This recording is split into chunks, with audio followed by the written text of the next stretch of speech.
Donc bonjour, Magali Boisumeau. Donc l'intervention que je vous propose porte sur le bien-être à l'école, ses enjeux, son intérêt et puis quels moyens instaurer un bien-être à l'école.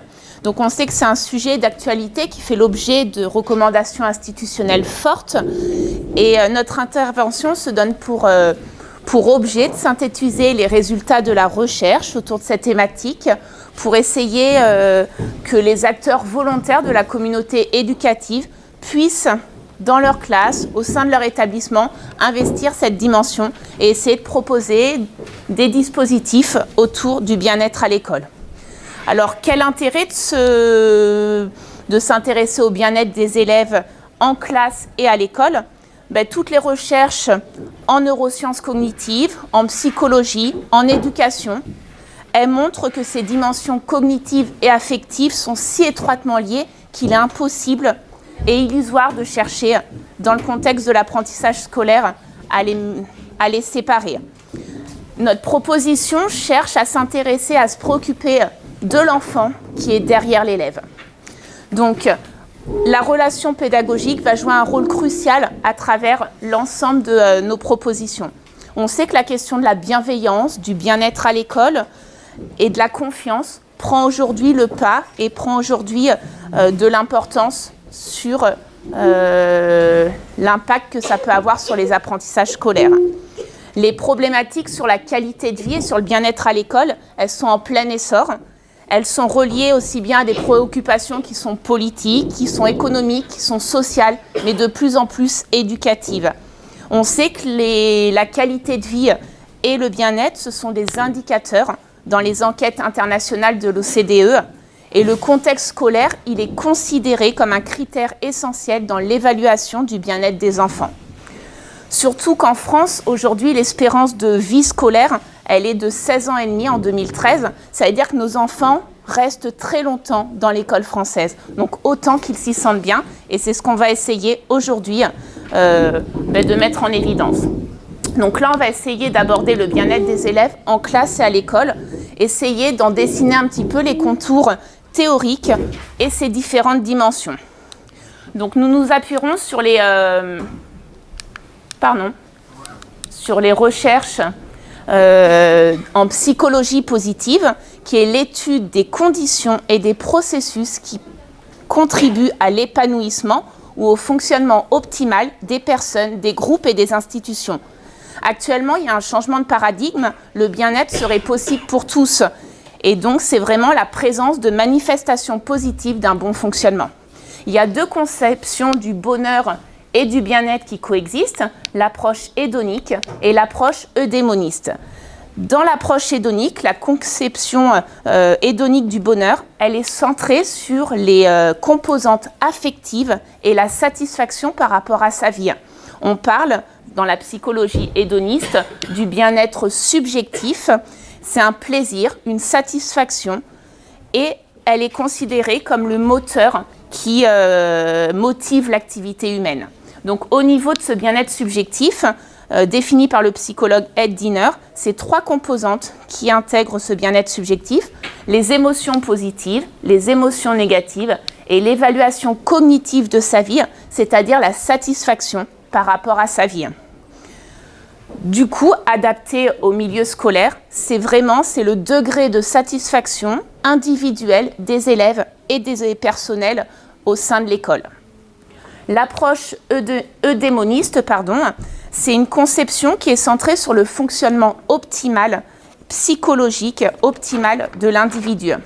Les gens se sentent heureux lorsqu'ils connaissent une croissance personnelle et ont le sentiment d'avoir des buts et que leur vie a du sens. Donc vous connaissez dans cette conception, vous avez certainement entendu parler de la théorie de la pyramide des besoins fondamentaux de Maslow ou la théorie de l'autodétermination de Deci et Ryan. Ça s'intègre dans ce courant-là et ça suggère que le bonheur et le bien-être est lié à la satisfaction des trois besoins psychologiques fondamentaux que sont le besoin d'autonomie, le besoin de compétence et le besoin d'appartenance sociale. Riff et Singer définissent le bien-être à l'aide de 6 dimensions que je vais présenter ici, c'est-à-dire l'autonomie, le sens de la vie, la croissance personnelle, les relations positives entretenues avec les autres, l'acceptation de soi et la maîtrise de l'environnement. Bien que les concepts de bien-être subjectif et bien-être psychologique soient très différents dans leur approche méthodologique, de plus en plus de personnes s'intéressent justement au construit, mais multidimensionnel, incluant les 2 dimensions. Donc du coup, il y a une synthèse théorique des définitions de bien-être qui a été faite par plusieurs chercheurs, résumée par wanting, liking and needing, c'est-à-dire wanting, c'est vraiment en lien avec les comportements, les choix volontaires, quelles sont les alternatives qui me sont offertes, qui me sont données, qu'est-ce que je peux faire volontairement. Le liking, c'est tout ce qui est lié au comportement, comment l'individu se sent, et donc quelle évaluation la personne fait de sa vie, et la prise en considération de ses états émotionnels. Et puis, tout ce qui concerne le needing, c'est ce dont la personne a besoin, son bien-être psychologique, et c'est penser le bien-être comme incluant les principes d'autonomie et de contrôle de son environnement. Donc, l'éducation positive répond à 2 missions. La première, c'est enseigner des compétences pour ressentir du bien-être, et puis des compétences pour favoriser la réussite. On voit bien comment ça s'intègre dans ce double schéma-là. Une dernière théorie autour du bien-être qui est résumée par Seligman, qui est le modèle PERMA, qui dit que aucune des composantes ne suffit à elle seule pour définir le bien-être, mais chacune y contribue. Donc en tant qu'enseignant, en tant qu'éducateur, lorsqu'on s'intéresse au bien-être des élèves, c'est intéressant de rentrer par l'un de ces aspects-là et d'essayer de faire en sorte que ça rayonne et que ça prenne en compte les autres dimensions. Donc là, c'est effectivement tout ce qui concerne les émotions positives, l'engagement, les relations sociales avec ses partenaires, avec ses camarades, le sens vers lequel on a envie de s'inscrire au niveau de ses apprentissages, de son existence, et puis son sentiment de réussite. Alors, comment on en vient à aborder le bien-être à l'école? On sait que la thématique est fortement rattachée à celle de la santé et elle s'inscrit dans une définition générale que vous connaissez très bien, celle de l'OMS en 1945, qui définit les liens entre santé et bien-être. La santé étant définie comme un état de complet bien-être physique, mental et social, et pas simplement l'absence de maladie ou d'infirmité. On voit donc apparaître le bien-être sous diverses dimensions, à la fois être bien physiquement dans son corps, mentalement et socialement bien avec les autres. Plus récemment, l'OMS va plus loin dans cette appréhension de la notion de santé et c'est vraiment sur ça que j'ai envie de mettre l'accent sur mon intervention pour vous donner des outils concrets pour vous permettre d'instaurer des conditions de bien-être au sein de vos classes, au sein de l'école, au sein de vos établissements scolaires, à savoir les compétences psychosociales. Donc en 1993, l'OMS a investi cette notion de compétences psychosociales. Elle les définit comme la capacité d'une personne à maintenir un état de bien-être subjectif, lui permettant de répondre de façon positive et efficace aux exigences et aux épreuves de la vie quotidienne. Alors on sait qu'on parle beaucoup de compétences à l'école, mais les compétences psychosociales, c'est vraiment l'individu dans sa globalité, c'est lui permettre d'avoir des compétences lui permettant de vivre de manière épanouie. On va voir de manière plus précise après. Elles ont un rôle important, ces compétences psychosociales, à jouer dans la promotion de la santé en termes des bien-être physique, mental et social. Et donc, depuis 2003, en 93, il y a 10 compétences avec 5 couples qui ont été mis en place. Et depuis 2003, il y a 3 sous-catégories qui existent. Donc, ces compétences psychosociales se délimitent en compétences sociales, cognitives et émotionnelles.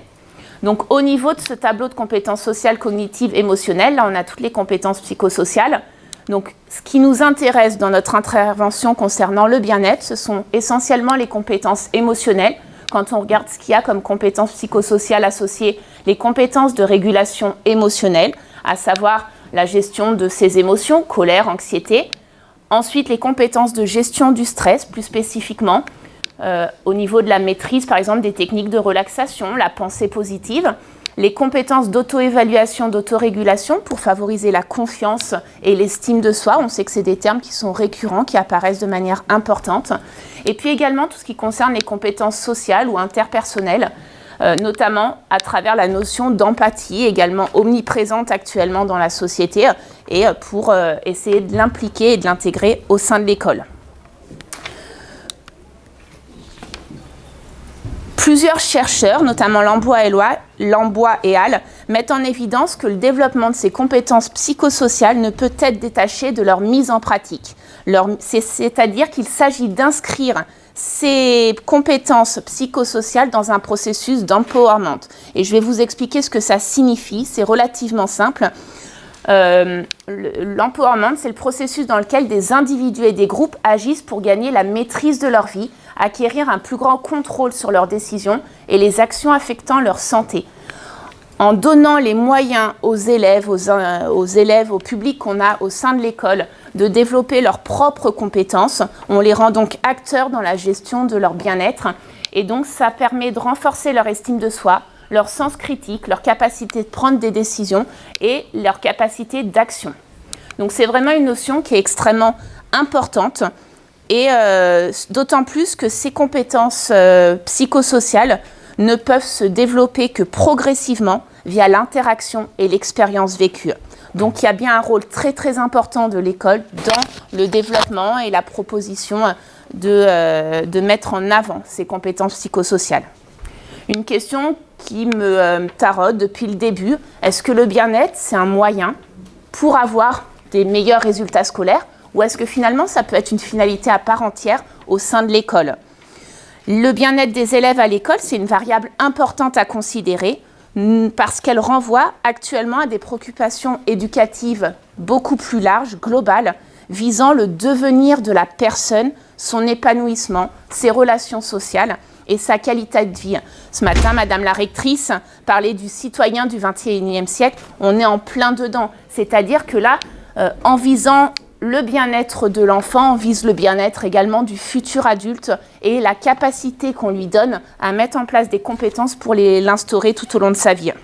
Donc c'est considérer les élèves comme des acteurs dans leur développement et les aider à développer non seulement leurs compétences cognitives, expressives, sociales, mais tout en favorisant le bien-être qui est un enjeu pour l'éducation et la formation des adultes de demain.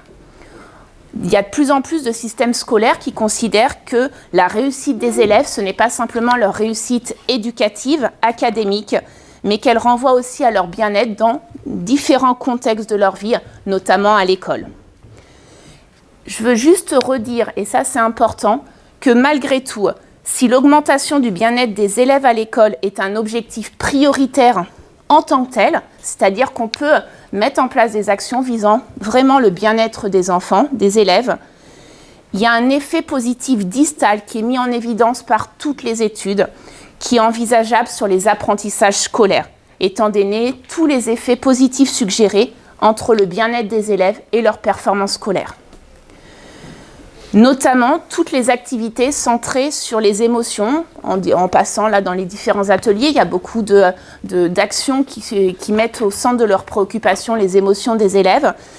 Toutes ces activités centrées sur les émotions et sur les compétences émotionnelles peuvent effectivement agir directement ou indirectement de manière favorable à la fois sur le bien-être des élèves et puis sur leur réussite scolaire et sur leurs apprentissages scolaires. Donc, quelle place de ce bien-être à l'école, de cette problématique ? Donc, on a vu que c'est une demande institutionnelle qui est forte. Et depuis la loi de refondation, d'orientation et de programmation du 8 juillet 2013 sur la refondation de l'école de la République, la notion de climat scolaire serein fait partie des priorités en vue de favoriser les apprentissages et le bien-être des enfants. Le bien-être à l'école est apparu par la porte d'entrée du climat scolaire avec toutes les problématiques qu'il y a eu dans les années 90 sur les faits de violence qui s'étaient multipliés. Malgré tout, donc, dans cette loi d'orientation de 2013, il est écrit que les conditions d'un climat scolaire serein doivent être instaurées dans les écoles et les établissements scolaires pour favoriser les apprentissages, le bien-être, l'épanouissement des élèves et des bonnes conditions de travail pour tous. Je le redirai à d'autres moments, mais il y a interdépendance entre le bien-être des élèves et le bien-être des publics qui sont auprès de ces élèves. Donc si on prend en compte le bien-être de nos élèves, et bien forcément, on améliorera également notre propre bien-être en tant qu'enseignant, en tant que membre de la communauté éducative. Donc forcément, les programmes scolaires, je les ai tous un petit peu décortiqués pour aller voir ce qu'ils préconisaient au niveau des actions de bien-être. Donc on en trouve à tous les cycles, cycle 1 dans le domaine Explorer le monde, on voit qu'il y a écrit « Les enfants apprennent à mieux connaître et maîtriser leur corps, ils comprennent qu'il leur appartient, qu'ils doivent en prendre soin pour se maintenir en forme et favoriser leur bien-être ». En EPS, tant au cycle 2, au cycle 3, au cycle 4 qu'au lycée, le bien-être fait partie des finalités de cette discipline où il est écrit qu'il faut amener les enfants et les adolescents à rechercher le bien-être et à se soucier de leur santé. La SVT est également une discipline où, même si on ne parle pas de SVT en école primaire, mais dans les domaines explorer le monde, questionner le monde, et puis ensuite en SVT, cette notion de bien-être apparaît, mais sur un versant, envisager les facteurs du bien-être physique, social et mental. Donc les 3 versants sont censés également être abordés en classe.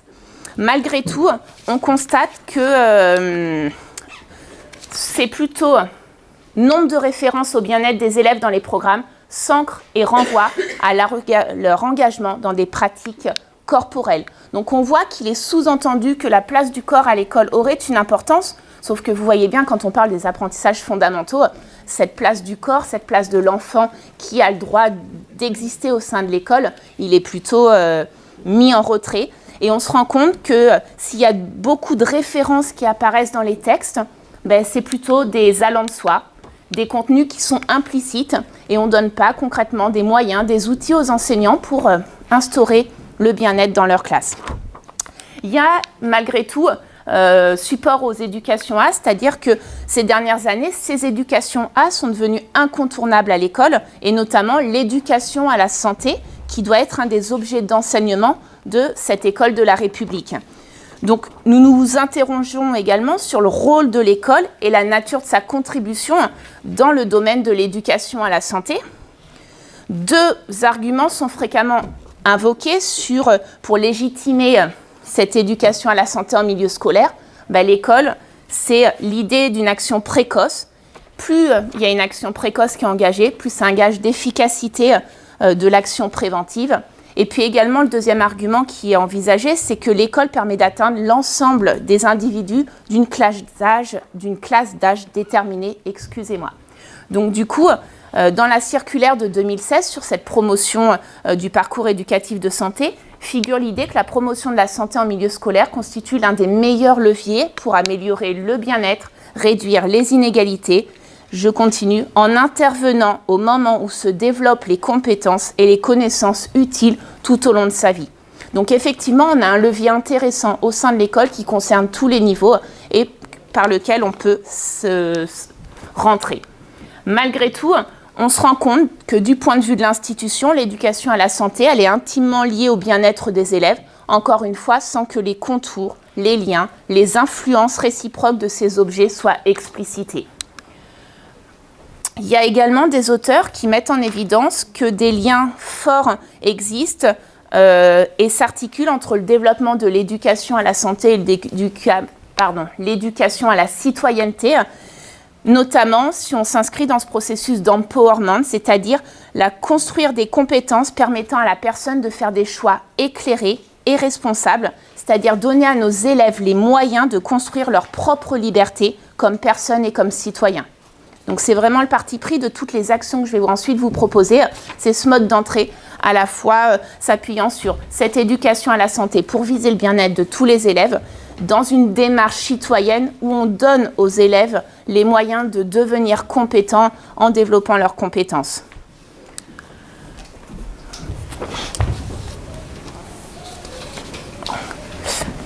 Alors, on a constaté qu'il y avait très peu de travaux qui s'intéressent à l'introduction dans le milieu scolaire de techniques corporelles de bien-être comme porte d'entrée pour une éducation à la santé et à la citoyenneté chez les élèves. Pour avoir fait de nombreux colloques ces derniers temps autour de l'empathie, de la bienveillance, de la santé, on est souvent sur des actions plutôt théoriques qui passent très peu par justement une incorporation, c'est-à-dire la place donnée au corps dans l'appropriation de ces techniques de bien-être pour les instaurer en classe, à la fois dans la compréhension des émotions. Donc c'est vraiment sur ça que j'ai envie de mettre l'accent dans cette présentation aujourd'hui. Donc rechercher justement la juste disposition de l'enseignant à agir pour l'épanouissement de l'enfant, à la fois du point de vue de son bien-être et de ses apprentissages, c'est une conséquence logique du principe d'éducabilité. Alors, du coup, les principes des interventions efficaces, il faut impérativement, quand vous mettez en œuvre dans vos classes des projets au sein de vos établissements, qu'il y ait la volonté de mettre en place des méthodes interactives et expérientielles, c'est-à-dire que les élèves ne soient pas passifs. Si on veut qu'ils deviennent acteurs de leur bien-être, il faut qu'ils puissent vivre ces expériences et qu'ils soient acteurs, qu'ils le vivent au niveau corporel, de manière dynamique avec les autres. Ces propositions doivent s'inscrire dans la durée. Des actions ponctuelles de prévention, comme ça peut exister, ce n'est pas suffisant, il faut qu'il y ait un suivi, une continuité de ces actions. Ces programmes doivent être transversaux et doivent pouvoir être mobilisés dans la vie quotidienne. Il faut, encore une fois, donner du sens à nos élèves, qu'ils voient l'intérêt, non seulement pour l'école, mais également dans leur vie quotidienne. Et ensuite, il a été mis en évidence que toutes les interventions efficaces, elles visaient essentiellement le développement de ces compétences psychosociales chez les élèves et que c'était nécessaire de l'associer à un travail sur les dispositions au changement et sur l'estime de soi. C'est-à-dire qu'à un moment donné, c'est leur permettre de vouloir agir. Il faut qu'ils soient à l'initiative de ce comportement, qu'ils soient prêts et se sentir capables pour soutenir ce processus d'empowerment, c'est-à-dire le pouvoir d'agir. Donc c'est bien combiner à la fois vouloir agir et pouvoir agir. Donc quelles sont les formes d'intervention à l'école qu'on a pu recenser dans l'ensemble des travaux? Donc il y a 4 types d'interventions qui sont expérimentées à l'école, dans le but de promouvoir le bien-être des élèves tout en améliorant leur performance scolaire. Alors, tout ce qui concerne le développement de la coopération, je ne vais pas en parler aujourd'hui, puisque tout à l'heure, il y a Sylvain Connac qui fera bien mieux que moi les choses. Ensuite, donc moi, je vais surtout présenter les 2 premiers. Mais avant, plutôt, j'ai envie de parler justement de ces techniques corporelles de bien-être, parce qu'on oublie souvent la place du corps à l'école, on l'a déjà signifié, le rôle et la place des émotions. On sait à quel point, à travers notre cerveau, les neurosciences, c'est important d'intégrer les émotions dans les apprentissages. Et puis finalement, quel accès à la connaissance de soi si on ne veut pas que nos élèves soient passifs, mais qu'ils soient acteurs par cette connaissance. Et on voit que justement, à travers ces compétences psychosociales, on met l'accent souvent sur les connaissances cognitives, les compétences cognitives, au détriment de ces compétences sociales et émotionnelles. Donc, c'est comment prendre en compte les besoins fondamentaux des élèves pour qu'ils se sentent bien, qu'ils se sentent mieux. On parle beaucoup de mieux-être à l'école, mais est-ce qu'on ne pourrait pas aussi parler de bien-être plus qu'un mieux-être? Et puis, malgré tout, que ce soit favorable à leurs apprentissages. Donc, l'enjeu, c'est agir sur les compétences psychosociales pour renforcer les compétences des enfants et les aider à faire face à la pression sociale, à l'anxiété, au stress. Je n'ai pas fait un listing de toutes les études de l'OCDE, de l'UNESCO qui mettent en évidence que nos petits enfants français se sentent malgré tout très stressés à l'égard des évaluations, à l'égard du système scolaire et que ça a des répercussions. Donc là, on va passer sur ça. Et qu'il y a aussi une transition forte entre le CM2 et la 6e au regard du sentiment qu'ils ont vis-à-vis des adultes qui les encadrent et que le sentiment de bienveillance a souvent tendance à diminuer. Donc, les pratiques qui ont été mises en évidence par la psychologie positive, c'est le développement de la présence attentive, donc à travers tout ce qui est pratique de mindfulness, de pleine conscience, la méditation de pleine conscience, qu'on voit apparaître de plus en plus. C'est pratiquement la pratique qui a fait le plus l'objet d'études d'un point de vue scientifique pour observer l'impact et ses bénéfices sur les apprentissages. Donc ça a des bénéfices sur le développement des compétences émotionnelles et relationnelles. Ça a été mis en évidence par pratiquement la majorité des études scientifiques. Il y a une meilleure réponse aux besoins psychologiques fondamentaux des élèves. Également, ça améliore la concentration et la régulation des émotions. Et donc, les 3 dimensions essentielles sur lesquelles les pratiques de pleine conscience auraient des effets. Ce sont le bien-être, les relations avec les pairs, et puis, ou avec l'enseignant bien sûr, et puis les performances scolaires. L'objectif de ces pratiques, c'est de prendre davantage conscience de ce que fait l'attention, de pouvoir la rediriger vers le point de focalisation. Et du coup, c'est vraiment permettre aux enfants d'améliorer leur capacité de concentration et d'attention, de vigilance par rapport aux enseignements qui sont proposés.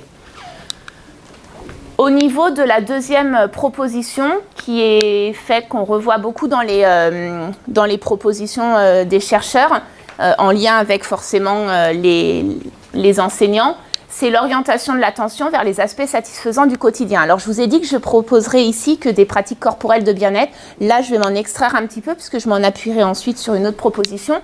C'est par exemple tout ce qui porte autour des journaux positifs, des événements positifs de la journée, qu'on appelle également les murs de gratitude, les boîtes à merci, le journal d'attention.